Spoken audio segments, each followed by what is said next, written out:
তো hello guys, চলে এসেছি আবার খেলার খবর চ্যানেলে বিগ আপডেট নিয়ে। তো চলো বন্ধুরা, খুব গুরুত্বপূর্ণ আপডেট নিয়ে চলে এসেছি। ফুল ভিডিওটা দেখতে থাকো, স্কিপ করবে না। স্কিপ করলে কিন্তু ভিডিওর মধ্যে অনেক কিছু মিস করবে। এবং এই খেলার খবর চ্যানেলে যারা নতুন আছে, অবশ্যই এই খেলার খবর চ্যানেলটা সাবস্ক্রাইব করে পাশে থাকো এবং পাশে থাকা বেল আইকন ঘন্টাটাকে ঢং করে বাজিয়ে দাও। আর বেশি বেশি লাইক এবং কমেন্ট করে দাও, যাতে মোটিভেট হয় তোমাদের এই খেলার খবর চ্যানেলে আমি ফার্স্ট আপডেট দিতে পারি। তো চলো বন্ধুরা, ফার্স্ট যে আপডেটটা নিয়ে কথা হলো, খুব গুরুত্বপূর্ণ একটা আপডেট তোমাদেরকে শেয়ার করতে চলেছি ভিডিওর মধ্যে। তো মোহনবাগান শিবিরের প্লেয়ার দিমিত্রি পেত্রাদাস, মানে মোহনবাগানের নয়নের মণি দিমিত্রি পেত্রাদাসকে নিয়ে এই বড় আপডেটটা।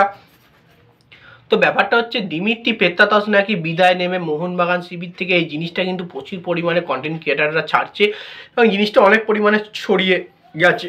তো ব্যাপারটা হচ্ছে, এখন দিমিত্রি পেত্রাদাসের খারাপ ফর্মের জন্য কিন্তু এই জিনিসটা নিয়ে প্রচুর পরিমাণে সচরাচর কথাবার্তা চলছে। তো কিছু দর্শক হয়তো বলেছে যে দিমিত্রি পেত্রাদাস থাকুক, সময় দেওয়া হোক, সে কিন্তু আবারও ফিরবে। এবং কিছু সমর্থক হয়তো বলেছে না, এবার তাকে ছেড়ে দেওয়া হোক, তার জায়গায় অন্য কোনো ফ্রেশ নতুন বিদেশি আনা হোক। এই জিনিসটা নিয়ে কিন্তু প্রচুর পরিমাণে কিন্তু সমালোচনা চলছে। তো বন্ধুরা, তোমাদের পরিষ্কারভাবে ছোটোভাবে বলে দিই, দিমিত্রি পেত্রাদাসকে নিয়ে ছাড়ার কোনো কথাবার্তাই কিন্তু মোহনবাগান ম্যানেজমেন্টে হয়নি এবং দিমিত্রিকে ছাড়ার কথাবার্তা কোনো কিছুই কিন্তু ভাবেনি মোহনবাগান শিবির। তো সেক্ষেত্রে কোনো রকমই কিন্তু দিমিত্রি পেত্রাদাসকে মোহনবাগান শিবির ছাড়ছে না, কারণ দিমিত্রি পেত্রাদাস কিন্তু যখন তখন কিন্তু সে ফর্মে ফিরতে পারে এবং সে কিন্তু খেলা ঘুরিয়ে দিতে পারে। কারণ সে 2 বছর যখন মোহনবাগান শিবিরে অক্লান্ত পরিশ্রম করে দুর্দান্ত পারফরমেন্স দিয়েছে, তখন মোহনবাগান সমর্থকরা তার সাথে ছিল। তার এখন খারাপ সময় যদি না সাথে থাকে, তাহলে সেটা বেইমানি করা হবে, এমনটাই কিন্তু আমার কাছে কথা বা ব্যাপার এটাই। তো সেক্ষেত্রে মোহনবাগান ম্যানেজমেন্ট কোনো রকমই কিন্তু দিমিত্রিকে এখনও ছাড়ার কোনো কথাবার্তা কয়নি। তো সেক্ষেত্রে এইটা নিয়ে না আলোচনা করাই ভালো। এবং দিমিত্রি পেত্রাদাস কিন্তু মোহনবাগান শিবিরেই থাকছে এখনও পর্যন্ত, এটাই কিন্তু পুরোপুরি কনফার্ম আপডেট। তো যাই হোক, এই বিষয়টা থেকে যাই, এবার যে আপডেটটা নিয়ে কথা বলবো, খুব গুরুত্বপূর্ণ একটা আপডেট তোমাদেরকে শেয়ার করব মোহনবাগান শিবিরের প্লেয়ার আশিক কুরুনিয়ানকে নিয়ে।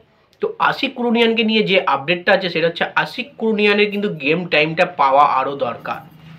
মানে যেটুকু সময় আশিক কুরুনিয়ান খেলছে এসে, সেইটুকু সময় কিন্তু অসাধারণ পারফরমেন্স দিচ্ছে, দুর্দান্ত খেলছে। মনবীর সিংয়ের কিছুটা হলেও কিন্তু অফ ফর্ম আছে। তো মনবীর সিংকে সেকেন্ড হাফে না বাক আমি চাই, নামিয়ে কিন্তু তার আগে কিন্তু আশিক কুরুনিয়ানকে লিস্টন কোলাসোর সঙ্গে দুদিক থেকে আগে স্টার্ট করাক। মানে লিস্টন কোলাসো আর আশিক কুরুনিয়ান দুজনকে ফার্স্ট টাইম স্টার্ট করাক, মানে ফার্স্ট প্লেয়িং 11-এ।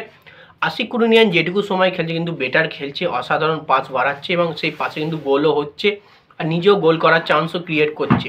তো সেক্ষেত্রে আশিক কুরুনিয়ান যদি আরেকটু গেম টাইম বেশি পায়, কিন্তু মোহনবাগান টিম আরও বেটার খেলবে, আরও কিন্তু গোল করার চান্স ক্রিয়েট করবে। যেটা গোয়া ম্যাচে কিন্তু আশিক কুরুনিয়ানকে একদমই বেশি গেম টাইম দেওয়া হয়নি। যদি দেওয়া হয় তাহলে কিন্তু মোহনবাগান টিমের জন্যই ভালো। এবং সেটা কিন্তু মোহনবাগান কোচ জোসে মলিনাকে অবশ্যই দেখতে হবে যে আশিক কুরুনিয়ান কিন্তু একটা ভালো মানের ইন্ডিয়ান প্লেয়ার। চোটের জন্য সে কিন্তু ছিটকে গেছিলো 1 বছর, এবার সে কিন্তু ফিরেছে মাঠে এবং অক্লান্ত পরিশ্রম করে দুর্দান্ত পারফরমেন্সও দিচ্ছে এবং দুর্দান্ত প্র্যাকটিসও করেছে এবং সে কিন্তু মাঠে সেটা দেখাচ্ছেও। মানে সেক্ষেত্রে তাকে কিন্তু প্রথম মিনিট থেকে গেম টাইমটা দিতে হবে আশিক কুরুনিয়ানকে মোহনবাগান শিবিরে খেলার জন্য। তো দেখা যাক নেক্সট ম্যাচ থেকে আশিক কুরুনিয়ানকে ফার্স্ট হাফে নামায় কিনা। এবার নেক্সট যে আপডেটটা নিয়ে কথা বলবো, এটা কিন্তু গুরুত্বপূর্ণ একটা আপডেট তোমাদেরকে শেয়ার করতে চলেছি ইস্টবেঙ্গল কোচ অস্কার ব্রুজনকে নিয়ে। তো কালকে নিশ্চয়ই তোমরা জানো, ইস্টবেঙ্গল 1-0 গোলে জিতে গেছে। মানে বিবেকানন্দ যুবভারতী তিরঙ্গনে ইস্টবেঙ্গলের সঙ্গে জামশেদপুরের খেলা ছিল, জামশেদপুরকে 1 গোলে হারিয়েছে। ডিএমান টাকসের গোলে কিন্তু ইস্টবেঙ্গল জিতেছে এবং অস্কার ব্রুজনকেই সবসময় বলা হচ্ছে জাদুকর বা ম্যাজিশিয়ান।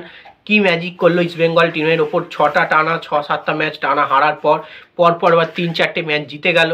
ও একদম দুরান্ত কামব্যাক করেছে, অসাধারণ ম্যাজিক ঘটিয়ে দিয়েছে ইস্টবেঙ্গল টিমের উপরে অস্কার ব্রুজন। এবং ইস্টবেঙ্গল সমর্থকরা কিন্তু অস্কার ব্রুজনকে নিয়ে বিশাল পরিমাণে এবার নাচানাচি করছে, কারণ অস্কার ব্রুজনের একটাই ভালো দিক, আমি পরিষ্কারভাবে বলছি, অস্কার ব্রুজন কিন্তু জুনিয়র প্লেয়ারদের কিন্তু গেম টাইম দিচ্ছে এবং তারা জুনিয়র প্লেয়ারগুলো ফ্রেশ লিগ হিসেবে নামছে কিন্তু অসাধারণ পারফরমেন্স করছে, যেটা কিন্তু এর আগে যে কার্লোস কোয়াদ্রার ছিল ইস্টবেঙ্গলের কোচ, সে কিন্তু করতো না। যেমন ডেভিডকে, পিভি বিষ্ণুকে অস্কার ব্রুজন কিন্তু গেম টাইম দিচ্ছে, খেলাচ্ছে, সায়ন ব্যানার্জিকে খেলাচ্ছে, অনেকটাই গেম টাইম দিচ্ছে, সবসময় সিনিয়র প্লেয়ারদের ওপর ফেলে রেখে দিচ্ছে না ম্যাচটা।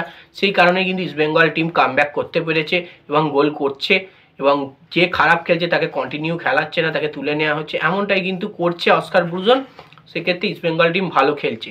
তো সেক্ষেত্রে অবশ্যই অস্কার ব্রুজন একটা ভালো কোচ হিসেবে কিন্তু ইস্টবেঙ্গলকে কামব্যাক করাতে পেরেছে, এটা দেখেই আমরা খুব খুশি।